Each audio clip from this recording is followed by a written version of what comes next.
Hi, my name is Philip Bither. I'm the curator for performing arts here at the Walker Arts Center.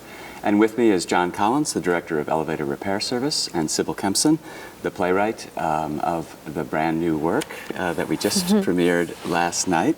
I wanted to see, it's the first time after a year of work, or more, really, a year and a half, yeah. that you guys had a chance to see it in front of a public. And I wondered, I want your first sense of response to be able to see a work that you all were so close to, but now it's out into the world.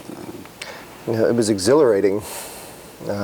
That was my experience. It was a real thrill. It was like a lifetime. I mean, for me, I was sitting here like, this is a kind of once in a lifetime thrill to have a work that has been so unpredictable kind of the whole time from start to where we are now, and to be in a room this special and with this much history and wonderful acoustics and looking so beautiful and with such an attentive audience, and kind of it seemed like a really full house to me, and this piece could sort of be birthed for the first time in front of a full audience like that of real listeners and participators. I mean, I don't know if that'll ever happen again. That's what I was thinking. I hope it happens tonight. I'm talking about like for the first time, like the first time that a piece sees the light of day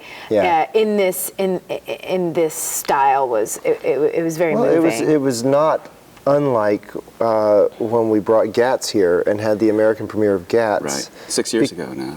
Seven I years ago. Yes, right. Wow.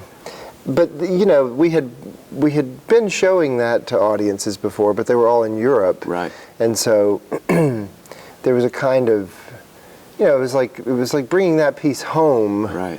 And it was the reception was great, and it was kind of this wonderful shock, and this was too. It was and we were talking before about how it was, the play is such a complete, strange world of its own that we have been living inside for the better part of the last year or more, and so I think we've lost touch a little bit with some of the effect that it has to be introduced to that language and that strange universe, and to sorry, I'm not being fresh, but you have a guy here. Oh, it's an inch. I have an inchworm. Yeah. Was that one of those guys in the bag that was crawling? It's a baby whelping purple.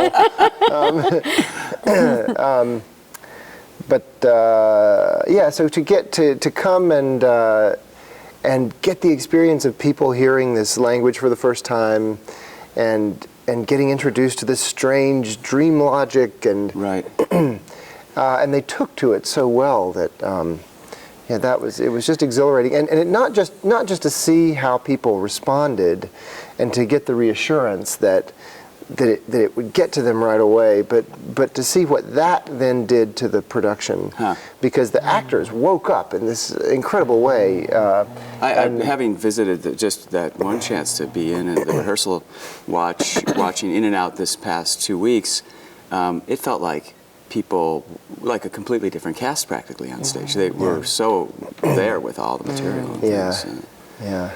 You had talked about, Sibyl, you mentioned this process and this piece being so complex and sort of unwieldy in some ways.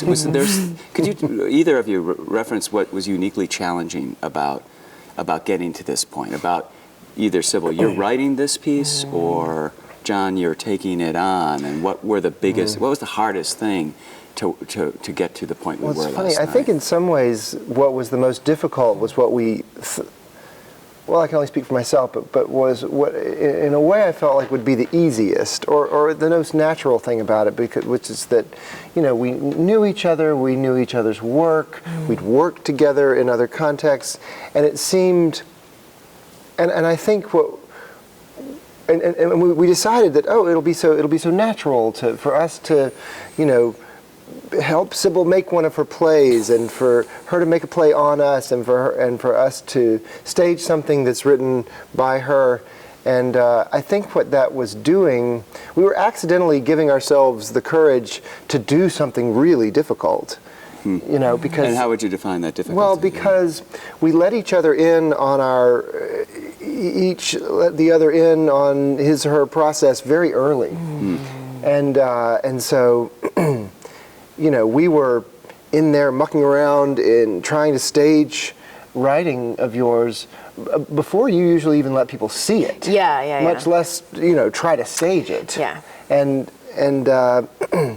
you know, and Sibyl was there writing for us and transcribing and capturing things that were going on in our rehearsals, you know, long before we would normally be setting things. Right. So we were kind of magnifying and multiplying the task we'd given ourselves just by the, you know, by the proximity of writer to stager. Yeah, and you had just come off nearly a decade of working with well-known existing texts by dead writers. That's right.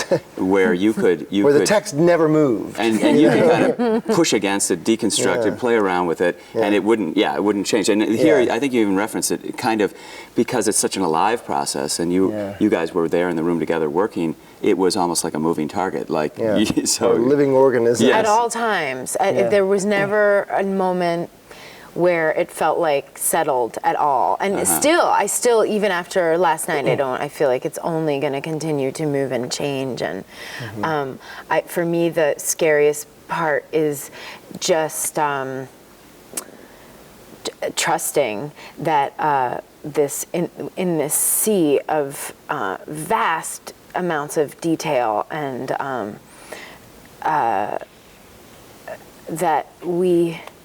that something will emerge that is useful, and do you still see it at this moment as a lot of detail that has yet to quite? I think that there's still something there are still a lot of connections that are being made as we go, and even talking to people afterward last night, some of the feedback that I was getting, I really had to run and write it down, because I thought, you know, this guy's on to something. You know, that it's like, oh, that's what it is. So it's almost like we're making this thing and then waiting to find out what it is later. So there's no starting intention as far as what the story is. There's no decision made about this is what this thing is going to be. This is what has to happen ahead of time. It's really you really have to. It's kind of like an Eastern. It's very Eastern. You sort of have to sit back and allow it to be and develop kind of on its own terms. It's terrifying. But you know, to bring it back to some of our other work again, I mean, I'm realizing, you know, if you take Gatz, I mean, this was a piece that started out being built around this, you know, fixed sort of little mountain of a text that was just, you know, it was not going to change. But the exciting thing about that process to me was discovering the way the sort of secret, mysterious other story that we attached to that thing that went on in that little office. What fascinated me working on it was the way those details started to talk to each other, and the way the logic of that part of it began to come together. And in Gatz, as far as that side of it was concerned, the Fitzgerald was, you know, sort of inspiration, or it was a kind of motivation for all of that. But there was a whole other thing going on there, and it's as though this piece is that kind of work writ large, and it's that element of the work, and that's always been an element of our work. And sometimes it has been the whole show, and sometimes it's just been the kind of catalyzing ingredient, or the strange parallel world that we create. This is all parallel worlds, you know? Because, and it's important, I'd say the plural. There's parallel worlds going on. That's here. right. That's right. And did you see that early on? Did you both? I know, Sibyl, you've said you've start with details, at least in this process, and then find the narrative within. You both seem to be sort of co-shapers around, like chiseling away until you get both retain a lot of the details, but you get sort of some of that structure and things, which I know you've mentioned you find structure is kind of in some ways the least interesting thing to be worry about, or that it will emerge on its own in some ways. I think structures are really interesting, but I feel like we focus on too much on trying to make it ahead of time, and then you're shutting down a lot of possibilities if you're making those decisions too early, I think. Yeah. Our work is often made around the tension between a stabilizing force and a destabilizing force. Right. And oftentimes, and with these, as we've adapted these novels, we are the destabilizing force. Right. And I think in a funny way, this time around, we've become the stabilizing force. Yeah, I've had that thought too. And that we work that tension back and forth, you know, because I find myself sometimes looking for a structure to emerge and capture it, even though, you know, the impulse here is to break free of structure. But sometimes that's what our role has become, is to become the sort of antagonistic, stabilizing force. Was that a hard role for you to play? Because that was like, it is counter to what you often are doing. You became the kind of constant or something, or like. Well, it was what I wanted. Yeah. I mean, not that specifically. I didn't articulate it that way, but I wanted the challenge of making something inside of a very different world, and I very much wanted something that would shock me and my company out of the comfort that I think we had accidentally gotten used to with working with these texts that everyone knows. Hemingway, Faulkner, Fitzgerald. Yeah, everyone knows these texts. Everyone has a kind of, the audience has a kind of comfort, right? You know, in those things, and so I didn't want. I had hit a point where that was beginning to feel easy. And I remember we talked maybe 2 years ago now in that bar, everyone singing karaoke that night, and you had said this was something you thought would be an exciting next step, and that was really interesting to it's the us. Only way, it's the only way for me to keep building on the things that we do well, right, is to force ourselves to do it in a very different way. Do you find, though, as a company, and then I want to get back to the play, I mean, this was a kind of courageous step, because in some ways, as you've grown in prestige and scale with the company, with the 3 American literary classic works, you could have easily, probably more easily, gone on and done the next piece in that realm, and to now at the scale you're working, to take this kind of risk. Was that scary? Was it was it challenging to kind of enter in a different proposition? For better or worse, I've figured out at this point, because we've been making shows for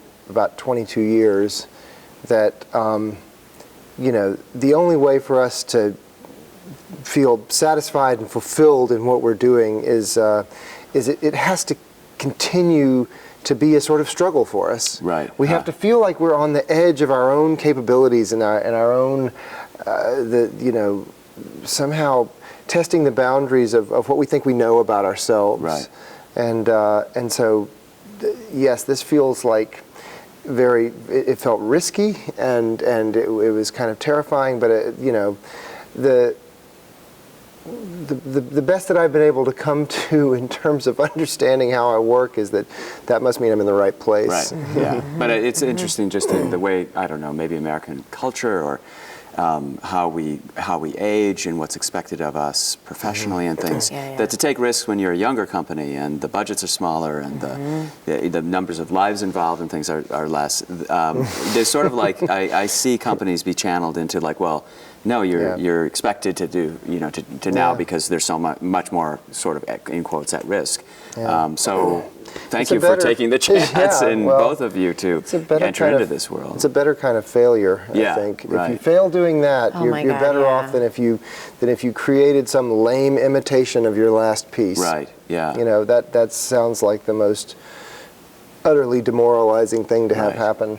If not everybody gets this, if people walk out of here, this is our big joke, but people walk out of here going, we liked Gatz. I like Gatz. Somebody did say that to me after another recent movie. That's a quote. Well, and what I found last night, although I think the response was very enthusiastic, I had a number of people who said, I'm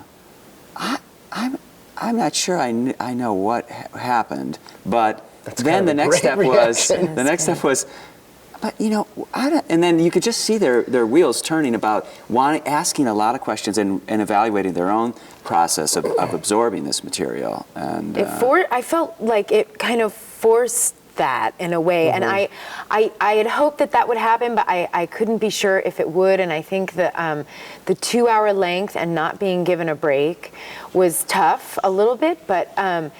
It really, you have to stick with it, and especially after the moment happens where, you know, someone in the audience, whether it's a plant or not, gets singled out and forcibly removed from the theater. It's like, you guys better sit your ass down, like you're not going anywhere, or this could happen to you too. And so they can't go anywhere, they're forced to sit here. And so it just seemed like these durations of time would pass where they weren't being given the normal signals of this is what's important, this is what you're supposed to be following, this is the information we want you to have, this is what we want you to think and feel about this. That you would get in a lot of mainstream plays with a predetermined structure, which a lot of times those are great plays and they're beautifully constructed. But in this case, it was great because everyone just sort of had to. It's like love it or learn to love it. Like they had to really go on the ride and use a different part of their thinking to begin to understand and enjoy and take pleasure in what was happening.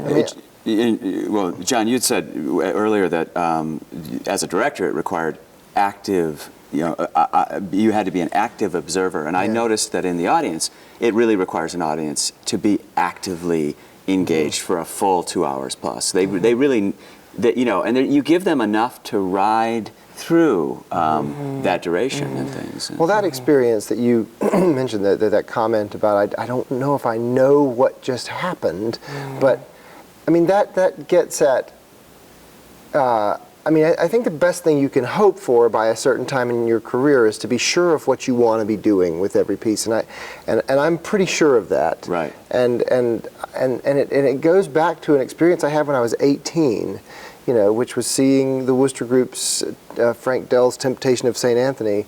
And were you? We were talking about this the other day because I had a dream about it. Experimental theater at that time? No. When I saw Temptation of St. Anthony, I didn't know what I was going to see. I actually didn't even have an expectation that it was going to be experimental or strange, or I was being taken along with a student group, and I had a reaction to it. I was just blanked by it. I didn't know what had just happened because there were so many different things going on. There was some other kind of logic. There were all sorts of little ways in, but I wasn't sure which one was the right way in. Right. And that left me confused. And I had someone, the comment that somebody made to me about that show was, well, you should just, and it's a vast oversimplification, but it worked. He said, you should just look at it the way you look at visual art. And something clicked, because even as an 18-year-old, I knew that it was okay to look at visual art that was abstract. You can look at a painting that's just a sort of sea of colors arranged in a certain way, and when you're looking at that you don't have to try to find the head and the eyes and the and the tree. What does it mean? Yeah, or answer exactly what it means. Visual art and thinking about visual art has always been a good bit ahead of performance that way. But that opened my mind up to that show, and I went back and watched it again and just relaxed. Yeah, that's. And when I watched it and just relaxed and stopped worrying about, the specific structure that I was supposed to be experiencing, or the one specific narrative, then it became mine. Right. The experience was mine, as and not just the playwrights or the directors or the theater companies that I had to learn. And that's what we're going for. Yeah. It's an opportunity to have a completely individual experience of this thing, which does not mean we're not rigorous about it. Sure. We're thoroughly rigorous about it, and Sibyl is completely rigorous about that language, and I think that comes through, and the ways in which those things weave together. But do you think there's something about the form of theater, however, that is innately conservative? I mean, in the sense, if you think about contemporary dance or visual art, those forms are, at least today, naturally abstract often, and it expects audiences kind of expect to have to somewhat find their own path. But theater audiences, at least in the States, perhaps aren't as used to a more abstract and interpretive approach. Yeah, it's a good question. I mean, I think, you know, some of what theater has to do with the most basic elements of its form, which is that it's a bunch of people who come together to watch something together. Right. So it's more challenging. In a space of time. Yeah, and it's more challenging to break through and feel like you're having a completely individual experience because you're in a room with 300 other people. Yeah, right. And so that challenges on some level this notion that, you know, it can be interpreted many different ways because people come together into the theater. They kind of want to all be together. Right. So it's a challenge to them, and it's a challenge to us to make something that isn't necessarily aimed at aligning all of their brains and perceptions into one way of seeing it. Yeah. But I think it becomes transcendent when they come together in that sensation of not quite knowing but still thoroughly enjoying. Well, and that's with Fondly. You walk that line so beautifully, and Sibyl, you have such an innate, wonderful comic sensibility, and your language is so rich. Thanks. Could you talk about how you traverse those lines? I know you put yourself in the world of playwriting. You are a playwright, but how do you differ in your craft from what we think of perhaps more traditional playwrights? Yeah, I was just thinking about this, listening to John just now, and thinking about that there are so many more rules. Even, you know, theater has all of these rules, and I feel like it might be one of the reasons why I'm writing plays and not making dance pieces or visual art pieces is because I have an innate desire to subvert rules. I'm always looking for ways of doing that, and so I could either be out getting lots of, you know, traffic violations, I guess, which is one way of doing it, or you know, I don't know, but it's part of the pleasure that I perceived to be happening in the room last night, and that it would be like this part of the room would be laughing in one area and in one part of it, and then this and everyone over here would be really quiet, and then so and somebody said something to me after about, you know, you're really making a thing out of breaking writing rules and theatrical rules, and I think with this piece I really have opened the door to that. Almost like, how many rules can we possibly break? More than in your past work? I think so, yeah. And I think that's what's so, like, how far can I push it is, I guess, maybe what I'm if that's my challenge, because I never really feel like I know what I'm doing with writing, so that's not something really for me to strive for that would be different. But I think the way that I'm pushing myself this time is really finding out as many rules as I can, and how can we get away with not just breaking 3 or 4 of them, but hundreds of them. Right. You know, whether it's you know, how inappropriate can something be? It's also it's there. You can it's sort of lawlessness, and you can take that in a couple of different ways. There's, you know, some people see that, some people experience that rule breaking as you know, as hostile or aggressive, you know, or like, why are you messing with this thing that I trust so much? Why are you messing with my social ritual of coming to the theater? Or even messing with me personally. Yeah, me personally. Why are you messing with me? But I think, you know, in hearing you talk about it, I realize it's utopian is what it is, because when these rules and you know, we deal with this too, because just in the way we produce shows, we're breaking a lot of rules or breaking with a lot of conventions, and I see those conventions so many of them, if not all of them, are set up and just anticipating that there are going to be bad problems that you just want to avoid.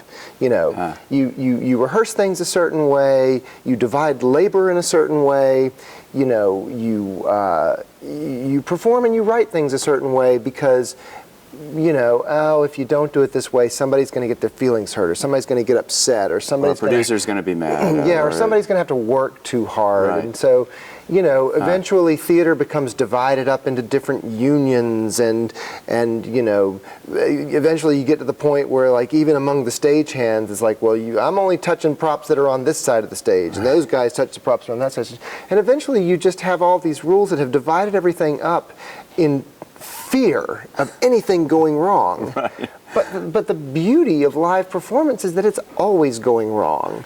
You know, it's always falling apart. It's always reinventing itself on the spot.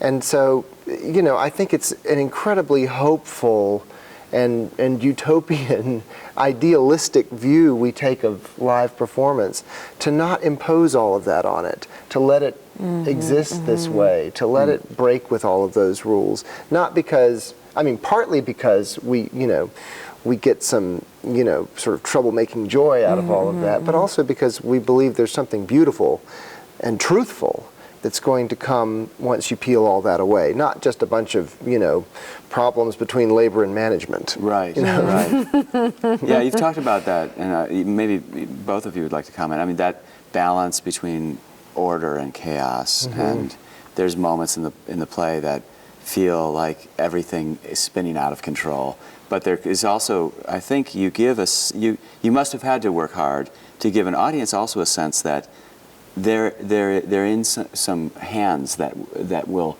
carry them. You're going to be okay. No, you're not actually going to be hurt. And maybe that's by the this. humor in part that does that, or maybe I think it comes out and comes back, and well, it kind of, I feel like, makes people realize that they're being cared for. And I noticed kind of a pattern that I hadn't been able to see as much in rehearsal, because it's always, you know, stopping and starting and working things out. But seeing the flow of the thing, that there's these moments where there's just text or something, like you don't have anything to hold on to, and it's just like becoming like, I don't know if I can go much further, and I don't know if I can take it much longer. And as an audience member, yes, and then right at that moment, something so stupid happens that you're like, all right, you know, that it's sort of you're sort of fed in that way of like, all right, we can't, you know, and so the use of stupidity is really, really, really important. I think. Right. That's calling it like it is. It's not just humor; it's just downright stupidity.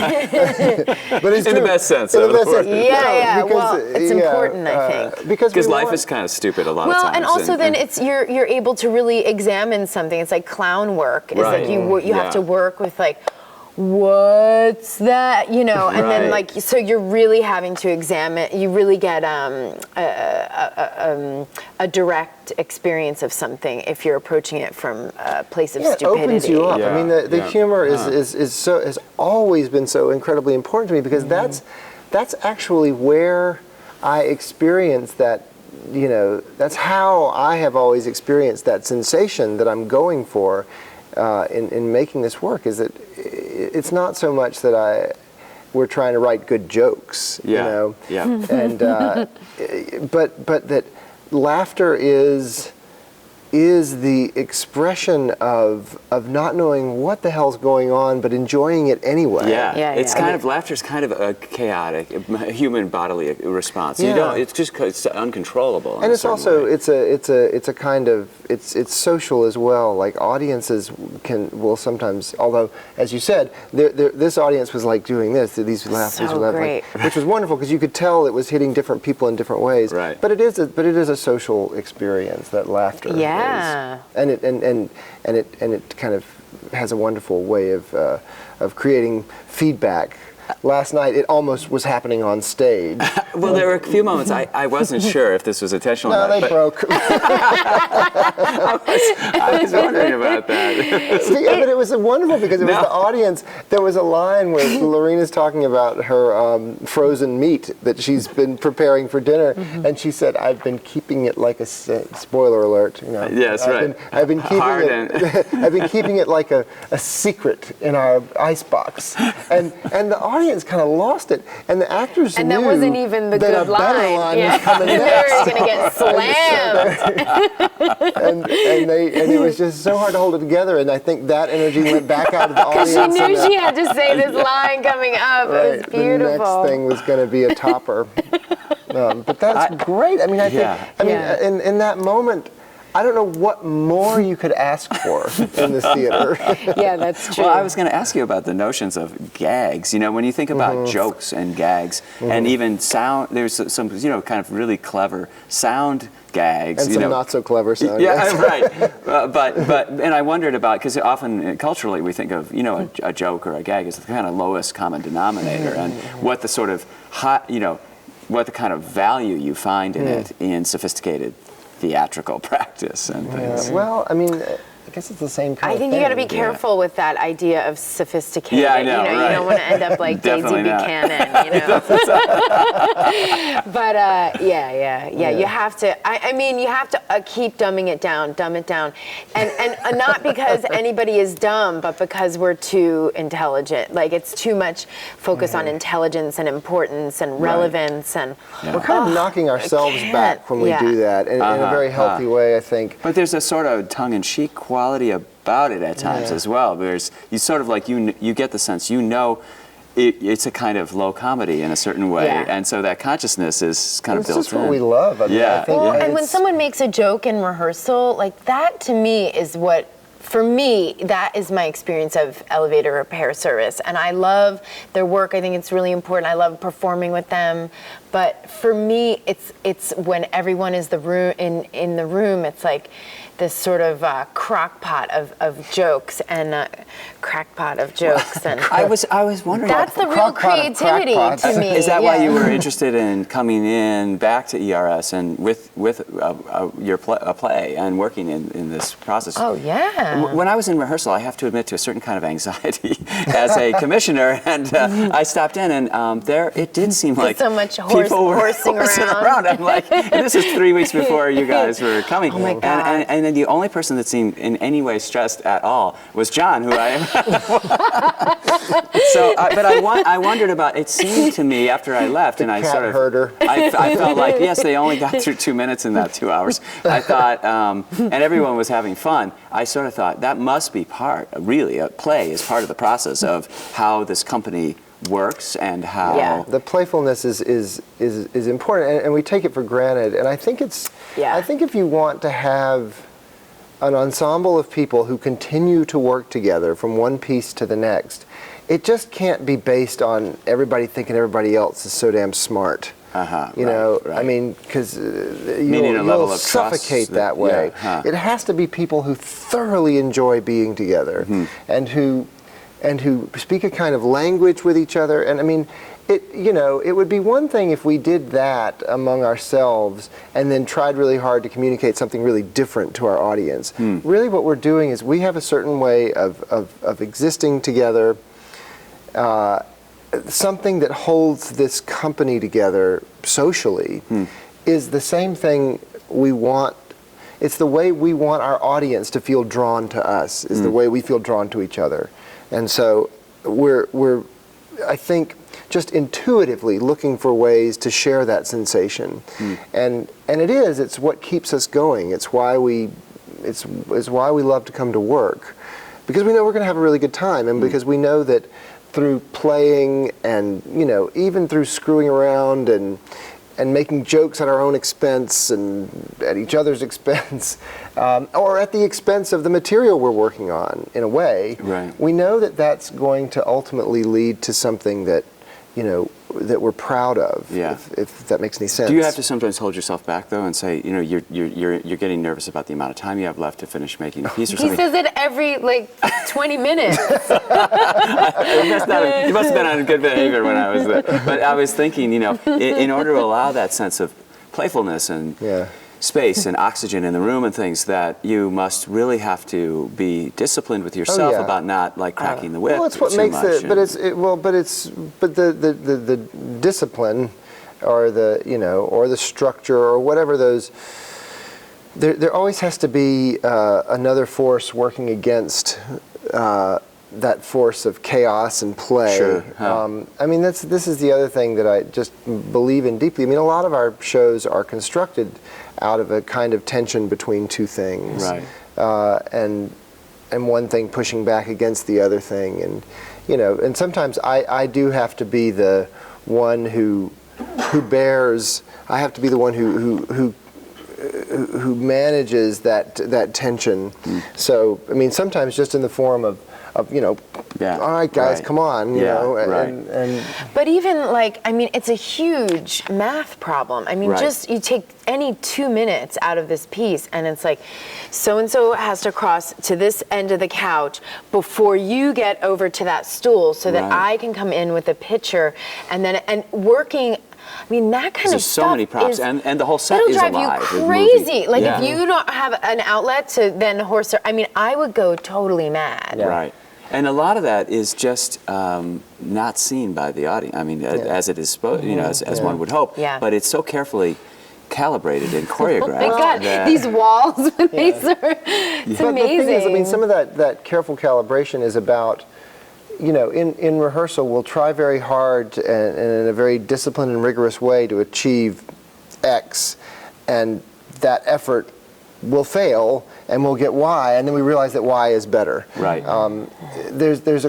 And that's actually the thing that I have to be the most personally disciplined about, is being always ready to recognize that the plan has not worked out like we thought, and something better has come. Because, a lot of times the plan was based on some other surprising discovery. Right. But I have to stay completely open and always be listening. That's what I meant about being an active observer. I can't just be the one who's got, and I feel like you deal with your writing this way too in some ways. I can't just be the one who's thought of it all ahead of time. Right. There has to be a kind of listening, and sometimes you're listening just to the action, or sometimes you're listening to a specific performer who says, I just can't say this way, or this isn't working for me somehow. Yeah. I wondered if we could talk a little bit about the beautiful language in the piece. Your use of sort of antiquated verbiage, and also your inclusion of accents and odd ways of pronouncing things, and it just was. There's a real joy of language and words themselves, and has that been part of your work from the earliest time? And do you have to find that there's sometimes the language is so dense that it's so an audience might be really listening closely to catch it all? Do you have to sometimes parse it out and I do, but even more than that, I often find if something is too simplistically stated, that I'll find ways of obscuring it. So there are parts where one person starts talking over another one because what one of them is saying is too obvious for me, and I can't. It's like we need to cover this up with something else that has nothing to do with it or nothing to do with the plot. And I'll do that a lot with grammar and ways of saying words. And I really enjoy making like an atmosphere of some way of speaking, and I also like when one group of people has one sort of atmosphere of speaking, and then another has another. So you'll see characters come in with all of these different ways of speaking, and I love putting my finger on what is this person going to say next. And a lot of times I'm writing lines based on what I want to hear not like what I want to hear this character, and now the characters are for me very closely tied to the actors who are playing the performers, because because you know the company so well. Yeah, and I know them as performers. You sort of wrote some of the characters with somebody in absolutely, mind. Right? Absolutely. And then even after some casting changes happened, then I was able to steer it again in the direction for these. So writing from this place of desire of wanting to hear and see this person deal with this sentence rather than what are we going to say to move this plot forward. And I mean, I'm doing some of that, and there's some often subject matter comes into what people are saying, but it's also often thematic, or I just feel that they need to say this in this moment. I need to hear this, and I don't know what it means. I don't know why. I don't know how it ties in. But weirdly, very strangely, it often will come up later, right? We're like, oh, that's why she says that. That's why she is talking about, and we'll see how it actually does tie into something. So you'll put the material together and out there, and then you'll find connection points in some ways. Yeah, it's all about. Is that part of the connected universe we live in? I mean, do you I feel think like so. I mean, there's a lot of arguments for that aren't necessarily always at the forefront. But for me, I always feel vindicated when I read anything by Carl Jung talking about the implicit patterns in the universe, and if we just take ourselves out of the equation and observe, we sort of see that there is a structure and an order to the universe that's independent of our decision. And there's a lot of physicists even looking at that now, which is great because physics is like, we've defined our world and we've defined it, anyhow, but that all goes into thinking about language and what people are saying and observing what people are saying for what the meaning could be. Right. That's what was one of the first. That was the way I remember being first drawn to your work. Was I don't think I had never really heard language create place in quite that way before, and it was. Can you explain what you mean by that? Well, I mean, there was something mysterious and totally coherent about the way people were talking to each other, and that there was a kind of, I guess it was literalizing the thing that I'm always looking for in performance. That sensation of a complete yet mysterious world that I get to come into. Right. And I play at that myself sometimes, or I aim for that, and I've seen it achieved in lots of different ways. But usually it has to do with form, right? And design or structure, right? Sure. But then here it was just coming through language, right? And so, if you can do that with language, then there's just endless possibility for how that world can keep reshaping itself, because it's holding itself together through kind of secret rules of language. Right. And the fact that they're sometimes secret doesn't make them inaccessible in a way. Yeah. It's just how you access them. Right. And then in typical ERS fashion, you layer in choreography and elaborate sonic design and a set that is actually alive and moving around like characters on the stage, and so does that. How do you keep the balance if you value and see the beauty in the language so much, and it's so rich and at times dense? But then you've got lots of layers in. Is that part of what you've been going through these past months of how to layer? Well, I mean, the lesson I keep learning over and over again is. And this is, I guess, a kind of universal lesson, probably that's useful when working with any great writing, is that you just have to trust it. I mean, I have a lot of tools and tricks in my bag that I can use if I think something's not if I'm losing patience with something, there are all sorts of things I can throw at it. But it's been a great exercise for me to resist that, and to learn to resist that as a director. I mean, I feel like it's, even though, yes, this is maybe a really risky thing to be doing at this stage in my career or at this point in my company's history, but I think it's making me a more mature director. Right. To be, to have this kind of challenge thrown at me. Right. And the challenge is trust this writing. Right. Trust this language. Yeah. Even though you don't get it right now, trust it. Right. Let it. Now, I mean, I am dealing with sort of overall larger, longer rhythms of the piece, and thinking about the length, and it's sort of listening for where it has these conclusions and re-beginnings. Right. And I am trying to, do my good work on making that work for the audience. But I'm finding that, sort of taking a step back sometimes, letting go and allowing the language to be the designer sometimes is the best thing to do. Could you talk a little bit about some of the characters, Fritz and Mavril? Wonderful, I mean, you talk about destabilizing and stabilizing. There's this incredibly, in some ways, kind of upper Midwestian, kind of small town quality about this couple that has this life, and you choose to use a narrator. Mike is at the piano talking about this couple, and then their world starts to spin apart. Did you set that dynamic in a way that would be this world of complete order, then so that disorder and chaos could erupt?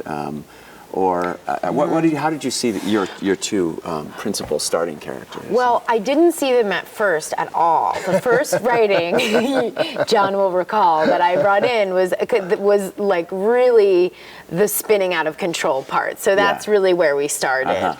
And more like when they're on vacation in the Alps and things, or even worse. Like really, I mean, a lot of that is no longer there. Yeah, that's where we really started, and a lot of that stuff ended up in the background, and then it started to feel extraneous once we had the later writing, and so it got cut out, and so we messed around with that for a while with the group, and did some associative brainstorming, and then I was home one day in Pennsylvania, and I was getting ready to drive back to the city, and we were in a work period, and I had this vision. It was it's so stupid, but it was a flash of inspiration.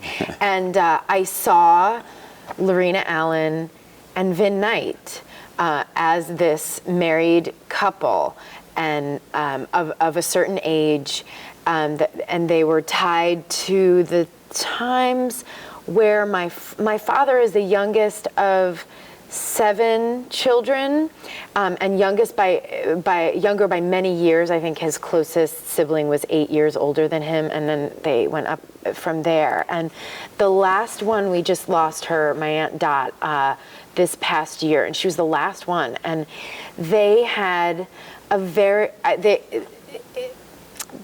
remember being around them as a young kid, and they just had a really particular way of talking, and their homes were set up in a certain way, and they dressed in a certain way that I don't know, I just loved it. It seemed really magical to me. And so they were always from the beginning kind of tied to that era. It's like an era, and I mean, they were in New Jersey. They weren't in the Midwest, but I get that atmosphere a lot out of Jane Bowles, which is one of the source materials that we've been working with. So it was sort of the collision of those two.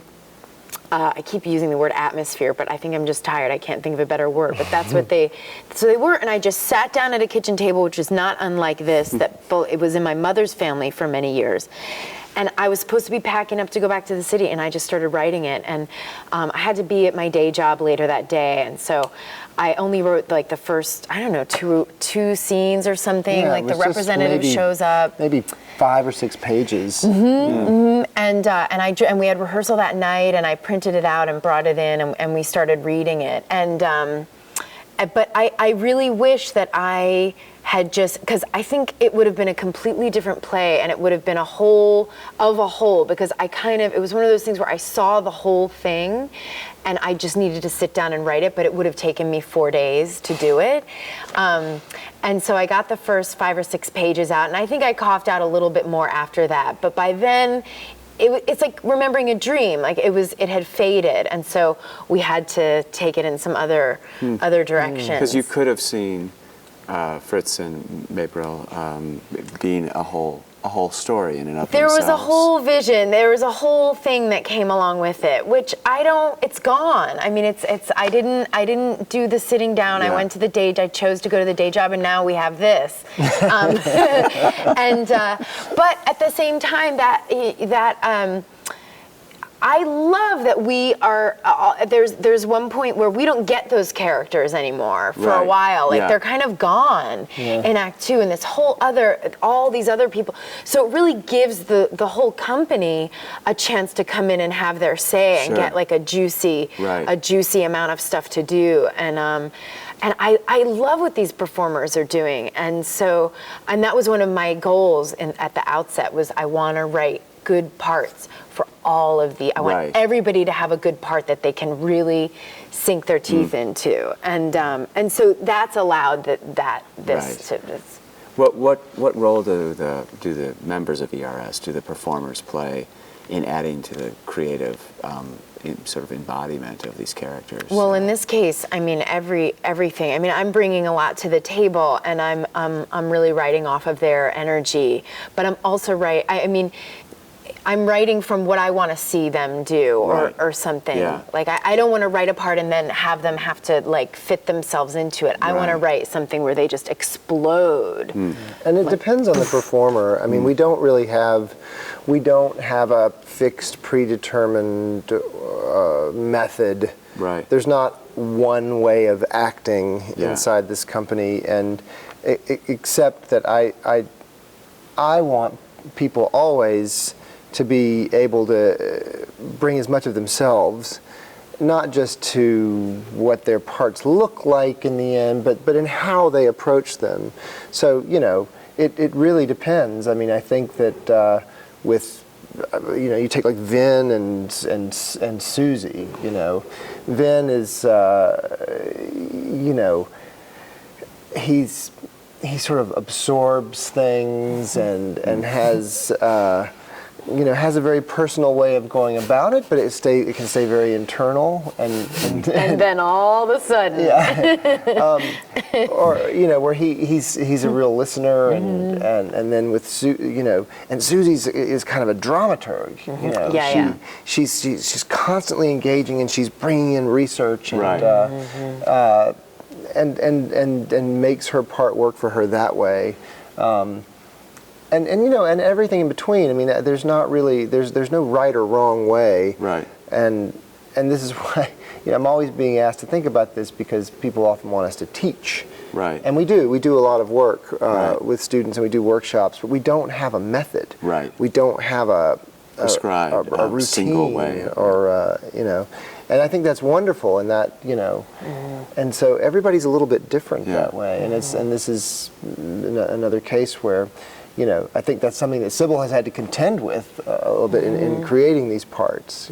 Yeah, because everyone works at their different like Susie kind of almost, she had a very vague part in the beginning, and she sort of made it for herself, and then I found myself writing to catch up with what the direction that she was already had already set herself out on. Did she start just as the cat, or the she just started, like, we were working on something and she couldn't stand it, and she had to go in and start fiddling or molesting molesting the situation. It was kind of a great moment. I mean, I think I had decided that Mike should play the piano. I wanted some scoring for it, Sure. because the early scenes that Sibyl had written had a lot of calm and a lot of air and space. And I was like, oh, Mike, why don't you just play the piano during that? So there was a piano in the rehearsal room. And that narration of like the opening of describing the landscape or the weather and things like that.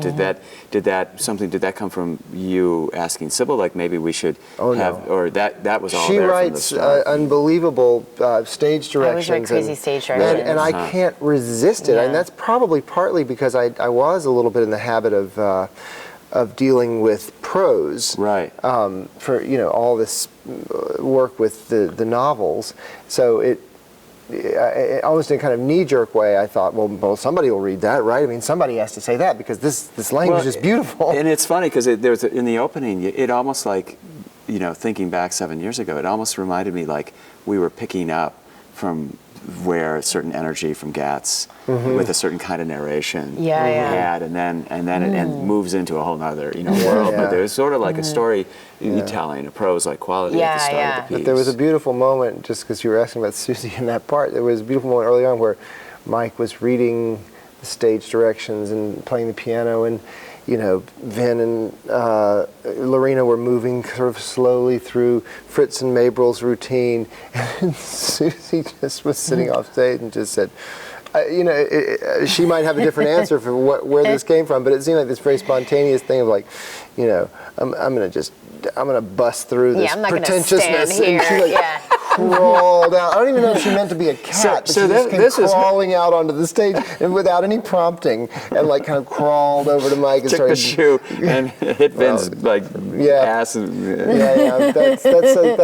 That's a recurring theme in our work. Susie doing something to harass Vin on stage. So that character kind of came out of Susie. She made that character, right. for sure. And then people, when we did the work in progress last year, some audience members were saying, "Is that someone's mother that lives with them? Like one of their, how people have like their mother will live with you." Yeah, sure, right. Someone had that association, so that comes back. We have that kind of written in. Well, it's also her appearance is the start of the world starting to crumble a little bit, because you're not quite sure what to make of this creature, and then suddenly an early hint that there's a maybe face not that pops out right. from somewhere else, and I wondered if you could talk also a little bit about your interest, either or both of you, but from maybe first you, Sibyl, about this sense of alternative universes that are living side by side and parallel, and also the lines between, because you could read the work either as there's ongoing levels of reality happening simultaneous, or there's dreams and real life. There's lucid dreaming, and there's living that sometimes feels like dreaming, that you not sure where you are, but it certainly is tapped into a subconscious and a kind of non-real state at times. And so has that all long been a fascination? And then there's a whole paranormal kind of mysterious, almost creepy qualities at times that emerge from the play. Yeah, I guess I've always been fascinated by what's going on underneath everything, and even as a kid, you would hear the adults talking about something, and because you're in the room, they're talking about it in cloaked terms. So. Something, you're trying to figure out there's something going on always underneath the surface, and no one's talking about it explicitly. And I guess my whole life I have been more tuned into that under thing that nobody names, always in situations. That's how kids are. Right. And I always have been, but I've stayed that sensitive, and it makes things really difficult sometimes. It would be nice to just live at this, like with everybody else, like at the surface of things. And, I never feel like I understand what's going on. I never feel like things are black and white, right and wrong. I feel that I am always in the gray area. And, do you feel like at this moment there's another reality happening somewhere else? Sure. And then as I've started writing and doing more and more reading, there's a lot of different worldviews, and a lot of them kind of express that belief. or that way of looking at things. Like if you're talking and there's a tree next to you, the tree can talk back to you. I mean, there are cultures in the world where if you're thinking something and a bird flies by at that moment, that you are that bird takes that thought or has that thought or expresses that thought, but that things are related in ways that aren't obvious, and that our sense of cause and effect isn't always what we think it is. Right. And that's just been my experience of life and of relationships and events. And so I've always been really surprised that people aren't talking about this stuff more, that it's almost like there's so much that we're not talking about all the time. Right. And so I guess this is my way of trying to talk about it, maybe. And sometimes I feel like the world kind of breaks into two camps. There are the people who are disturbed by ambiguity and who are desperately trying to find a singular meaning in everything that happens, and who want there to be a correct answer, and who are trying to find it and are desperate to be on the right side. And then there are the people who just love the ambiguity and the multiple conflicting meanings in every single thing that happens, and who understand that as beauty and as truth. And I think that I think that in a way the theater is a wonderful opportunity to indulge that and to express that. The truth and the beauty in ambiguity, in layered meaning, and that's that's what I look for when I come into the theater. Because it's a live experience, because it can't be controlled. It's always seeping past its own frame. It's never quite sure where it begins and ends. That's why the theater is a wonderful place to kind of, celebrate that idea and indulge it. When I see theater that I don't enjoy or that feels limited or boring, I start looking around at the theater. I start looking at the lights. I look at the architecture of the theater. Because even in my worst theater experiences, I have the opportunity to have more of a Cajun experience. Yeah, absolutely, and to allow, I guess he would say, the person coughing in the auditorium is a part of the piece of music. But I would say, just you can never defeat, even through the most conventional and uninteresting and boring piece of theater, you can never defeat the sort of strange liveness of the live performance situation, because there's a live audience, because, things can go wrong, You can hear a sound and not know whether or not it was the planned sound to go with that action or not, but it did. Right. It became real at that moment. And so, if you see the world that way, or if you're willing to see the world that way, of like constantly colliding meanings, synthesizing truth, then the theater's where you ought to be. Do you feel that then, in many ways, art in general is really, in large part, a mechanism to make people more observant about their life in general and the world that we live in? I think so. Yeah. And I mean, in this particular form, because it's so social. Right.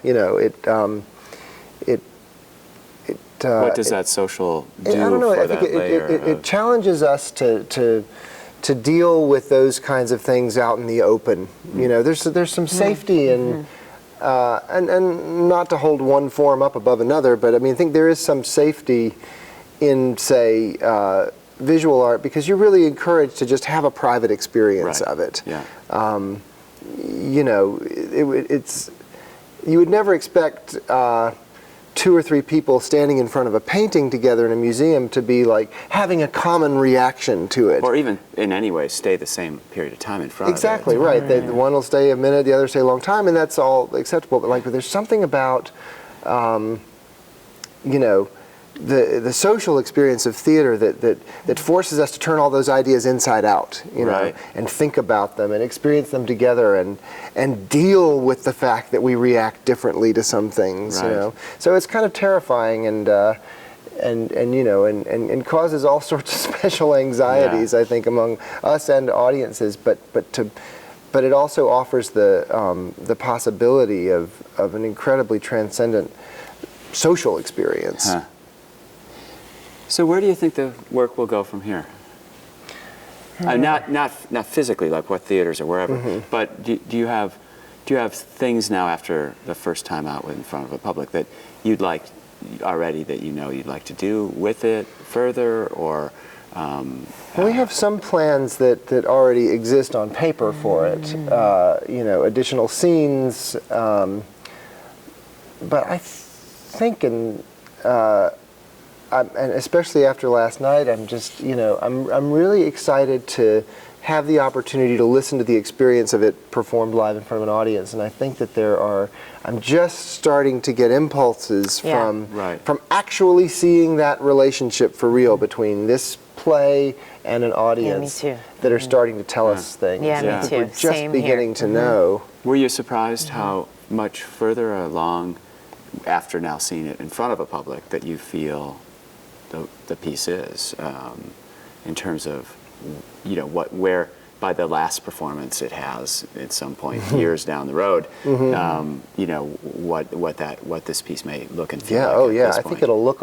I think at one point I might have thought that this was going to be, you know, just kind of a first stab, and you know, but you know, because of the amount of attention we've been able to give it, I think, you know, I think this and whatever this will be in 3 years or 5 years, I think they're going to have a lot to do with each other.